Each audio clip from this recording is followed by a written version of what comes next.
I first met our next speaker while picking out at the counter at Burnt Ends. Uh, he was by far the most hospitable and approachable man in there, and that's saying a lot. But also a tremendous chef, and we're super honored to have him here. Kurt Sombero actually hails from Mindanao, a region that has its own problems to deal with right now, but is been traveling as a chef and in Singapore for the longest time. Worked at Restaurant Andre, at Burnt Ends, and eventually also at Meat Smith's Little India. And that was the lunchpin that got him to where he is now with Kubo restaurant, a restaurant named after the word for house or hut or home, a concept that he's going to explore today in his presentation. So if we could all give a hand of applause there for Kurt Sombero.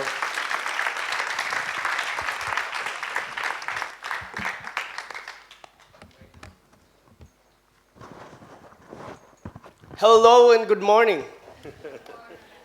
Well, first of all, thank you for giving me the opportunity to be here. The Kita people, they've been really kind, and I'm just grateful to be here. And I'm just standing here because of the people that I've worked with and learned with. So if anything that I say, please don't cancel me. Cancel Ivan. He's already canceled. I just have a cheat code in here. So, so I am Kurt Sombero. I'm a cook. And how does this work? Do you want me to click it? I can click it for you. Just tell me when to move next. Sweet. So, about me, I'm a cook, I'm a chef, I'm a dad, I'm a husband, and my pursuit in Singapore is to be the bridge between my culture and the rest of the world. And where am I? Trying to share what is my background and the opportunity that I have to the rest of the world, so we have a better understanding what Filipino food is.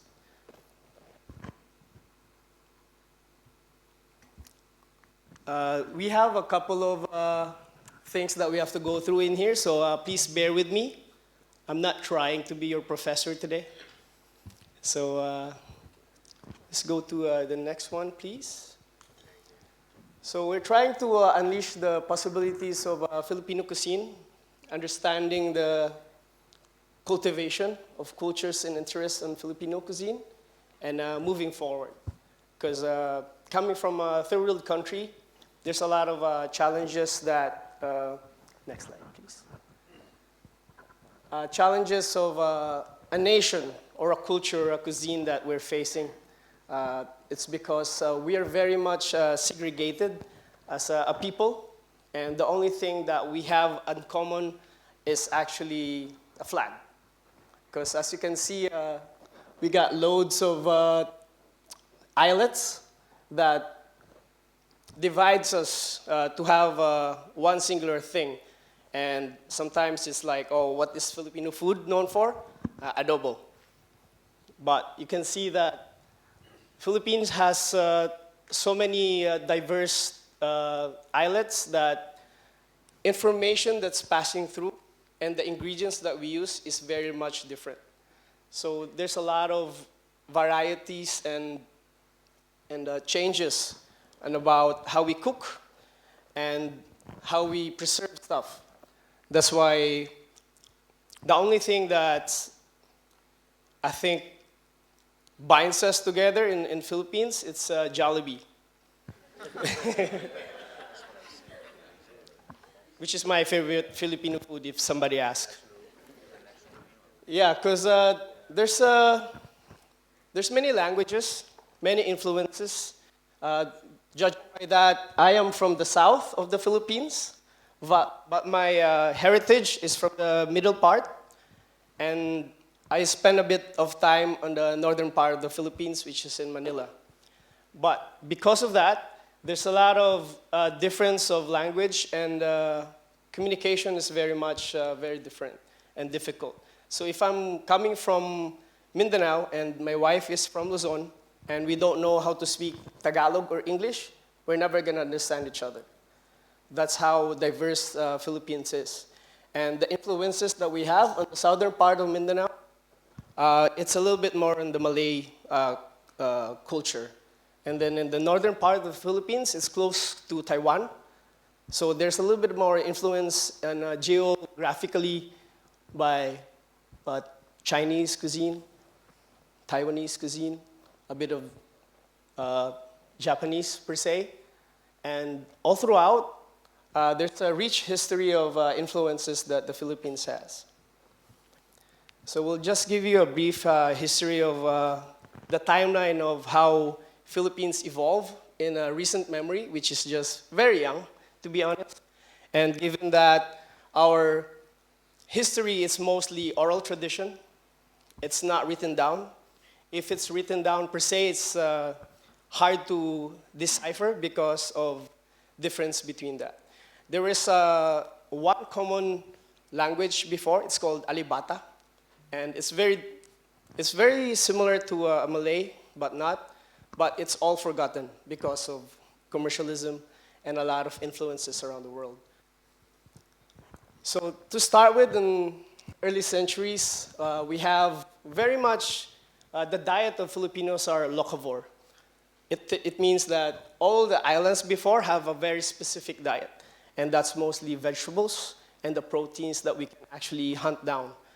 And there's not a lot of sharings of rice or carbohydrates at that point, just mostly what we can farm, a little bit of farming, a little bit of hunting, and then fishing. That's why cuisines are, I'd say, non-existent at that point. And then there's a certain parts of the Philippines that has use of rice, an influence of Malay, and then a bit of Chinese because of our barter trade. And then the second part of this is the Spanish colonial period, which is part of the galleon trade. Now, Philippines has a little bit more of influence and sharing of knowledge and ingredients from, coming from Spain, all throughout South America, and then traveled through Southeast Asia. Thus, there's a little bit more of potatoes, jicama, a bit of spices, black peppers, and all the stuff that the galleon trade brought over, a little bit of language, and a little bit of different cooking methods.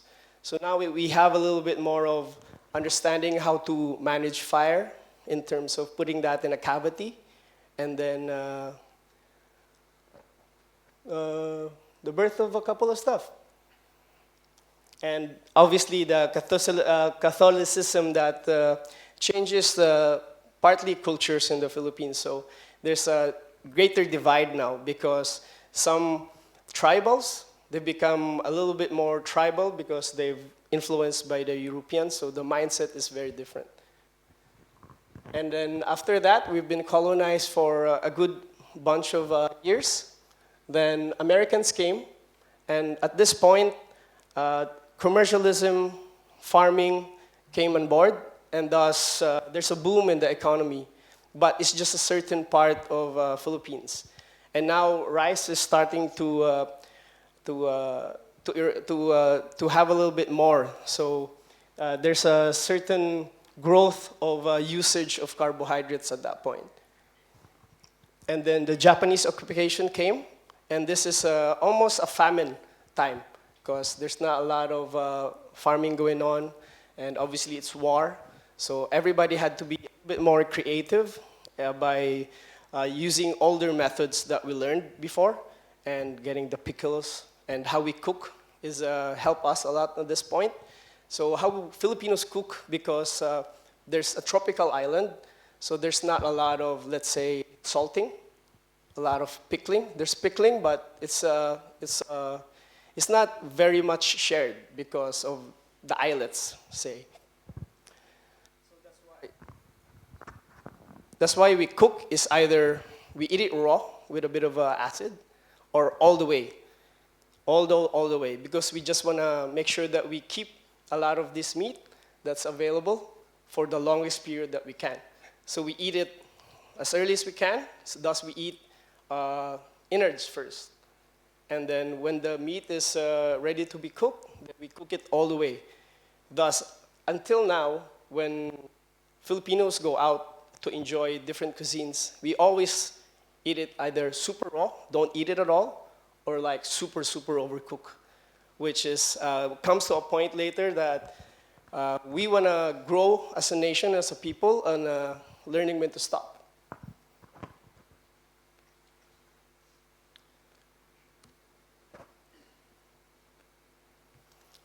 Next, please.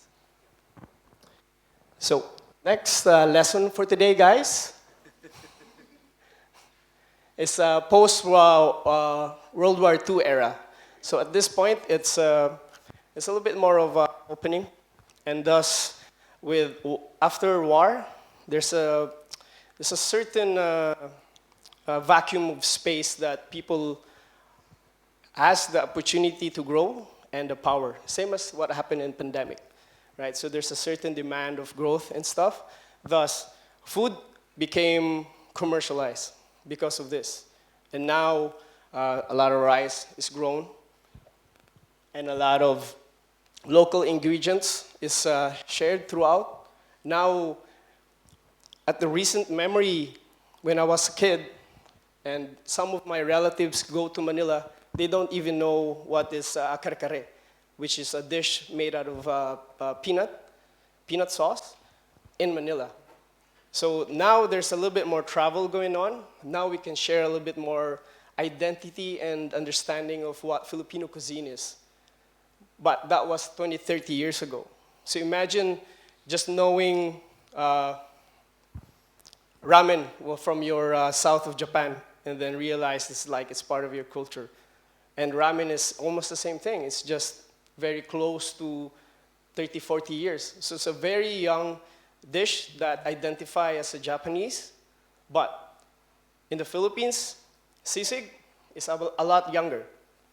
So it means that cuisines evolve in a certain time, in a certain period, and good things happen because of growth, of opportunity to create stuff and get it as identified because it's that good and it represents a certain culture.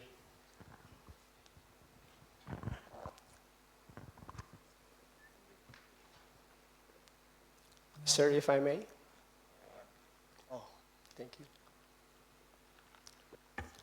So the challenges that we have in terms of Filipino cuisine in Singapore is a couple of stuff. So we talked about the colonial history of the Philippines, which just drop a couple of questions in terms of how we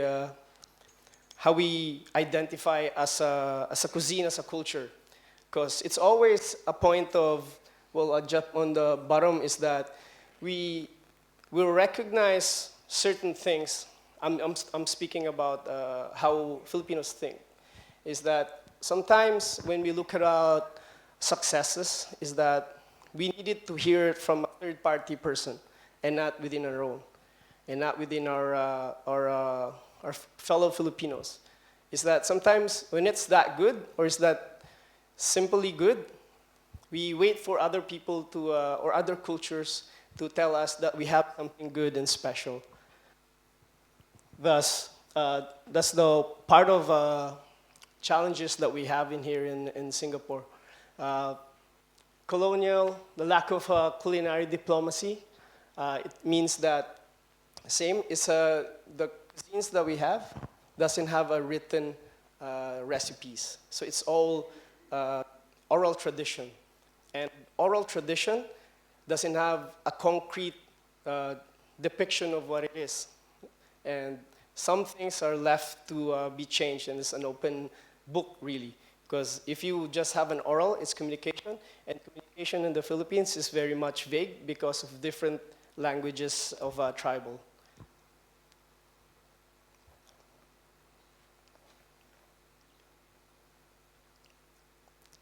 So one of the challenges that we have in here is partly the innovation of the cuisine.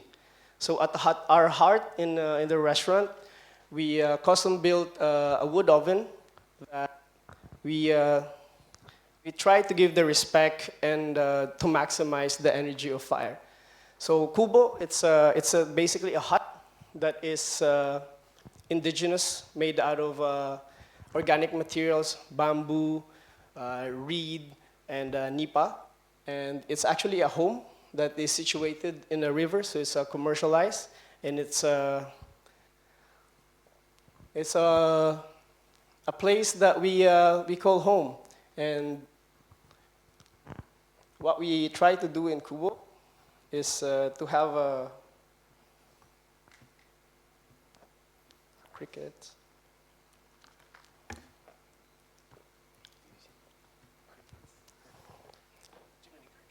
Oh, put it back, please. One more time. Yes, there's a photo in there. Forward, yes, please. There we go. So this is our custom-built wood oven, and this is a pugon, which is partly due to the galleon trade, which is from a Latin word called fugon. It's a wood oven that is mainly made of bricks, and we use fire. That on this picture we have a rotisserie, and it basically is a hearth that we supply the energy with the coals that we cook in this cook stove. We do a little bit of regenerating energy. As a barbecue, mostly it's always cooked with fire. So we actually use a lot of steaming as well to contradict the cooking on wood fire. So there's a little bit more of the soft cooking and then a very hot cooking. And then on that side, on the right side, we have an elevation grill, which is out of the Basque Country. So for me, this setup is very much personal, and I truly believe that it reflects time and space that Kubo is.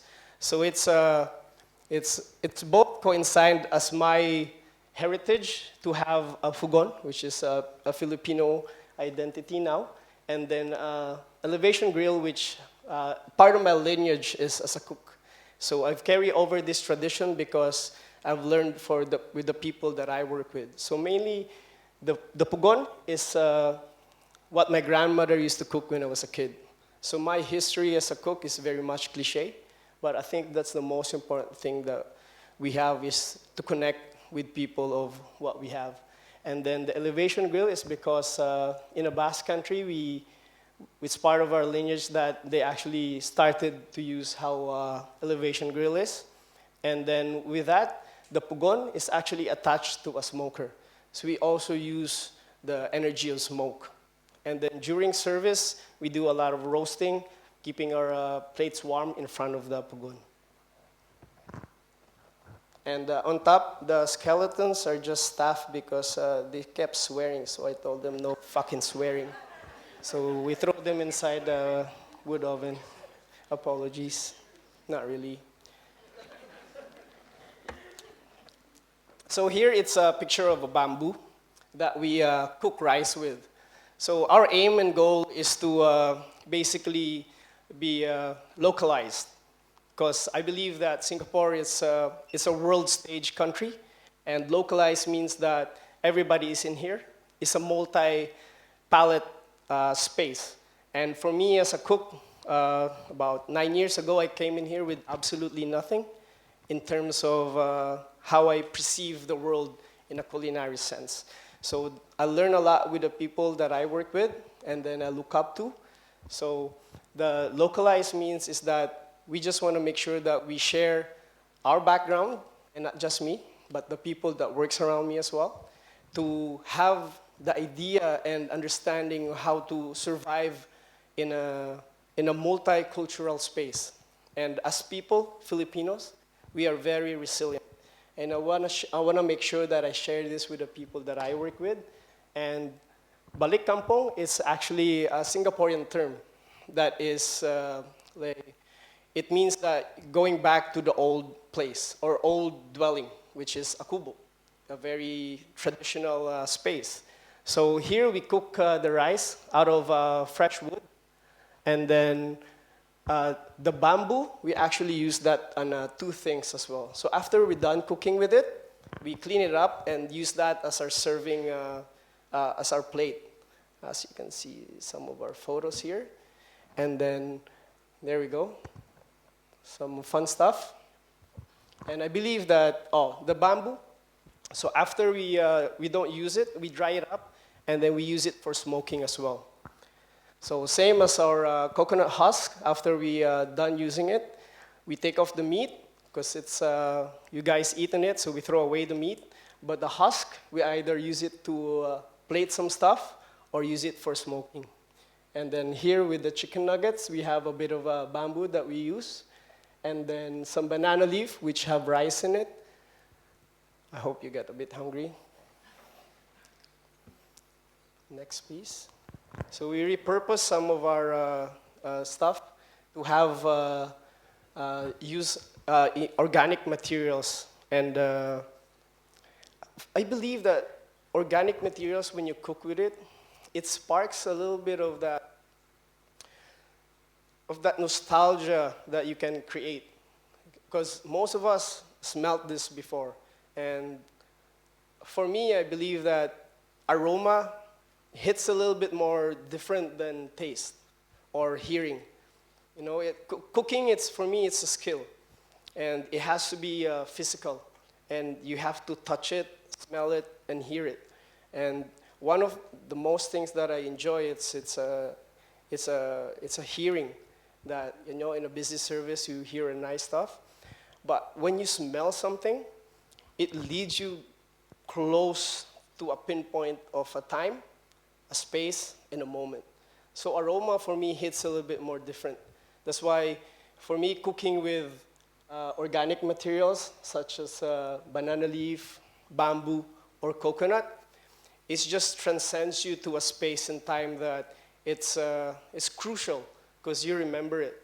And for me, that's what we want to build in Kubo, is to have it's a redundant word, but classic new nostalgia.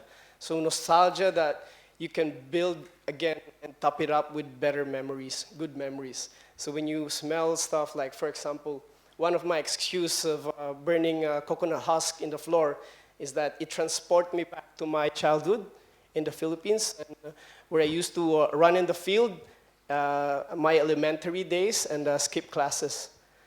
So for me, having that memory, it's really give me a little bit more of that sense of freedom, and have a bit more of confidence to grow and do things that would make me be a person, I guess. Here we have trying to give sustainability its utmost effort, but in a certain demand. So here, coconut is one of my favorite tree. It's a tree of life. So we're using it as a vessel, as a cooking ingredient, and then the juice, we also try to use that in a sense, because my grandfather used to do his own coconut and moonshine. So next is what the key word in here is trying. And I'd say that no means no, especially for the ladies, gentlemen. But saying no, for me, it's just opening a better way to say yes, to accommodate a yes. Because Filipinos, one, we're known for our karaoke skills. Two is that we are very hospitable people. So we will try our best to accommodate our guests. So Kubo is a home. So in our home, when you get people to visit you, is that you want to try to give the best to your people, to your guests. And needless of what you have or you don't have, you try to provide and accommodate what the people, your guest needs. So that's just a small insight of saying no. But in hindsight, what I'm trying to say in here is that there's always a point of diminishing returns. So we always want to look at on things to be like, how am I going to be sane after this one. So means that how are you gonna approach this to pave a way to have a better yes? Because hospitality, sometimes you can get lost on this agenda in our pursuit is to, we want to be the best, the best, the best, the best. But what's the detriment on that? If we talk about sustainability, it's just not about how we handle food. Are we gonna spend time, storage, energy, and the sanity of the people that's around us to have this drop of oil after 36 months of paying attention to it? So there's always a point of diminishing returns. So a quick one is that there's a saying that I hear as a kid, is that back in the Catholicism days, is that a fisherman has one fish caught on that day. So it's business stuff, right? But this is an idea of hospitality. So a praile, which is basically a priest, at that point, a priest is a very high-ranking a person in town. So they basically run the town. So it's a pleasure to have them in our home. So the priest came in, and then there's one fish for a family of 5. And then obviously it's beautiful fish, it's caught fresh, it's locavore. So the priest was like, oh, can I try this one? Because it looks good, but it's for a family dinner. And then he ate it, he enjoyed it, and then once he flipped the fish, but it's supposed to be for 5, a kid is that, oh, the fish is flipped. So that means is that, what are we gonna eat, mom and dad? It's because we accommodate the person, and it's because of our hospitality. What's the diminishing return? Are we gonna starve tonight? It's because we just make sure that we have this person to be accommodated with and show our hospitality. So that's what I wanna make sure that we try to understand as a culture, is when to stop and when to understand diminishing returns. And lastly, next slide, is that a Kubo is a home. And the only thing that we can move forward with this cuisine is with the people. It's with the people. Because it takes a village to actually move a Kubo. So at a certain point of my life, how you want to transport your house, your Kubo, is by gathering everybody and then lifting it up and then move it to a safer place. Because flood, whatever it is, landslide before, you want to make sure your family is safe. So you gather around the people that you trust, that is willing and able to help you, and carry that Kubo, lift it up with bamboo poles, and get it to a safer or moving forward space. So this is the hindsight that I believe. Thank you very much. Thank you. No, thank you.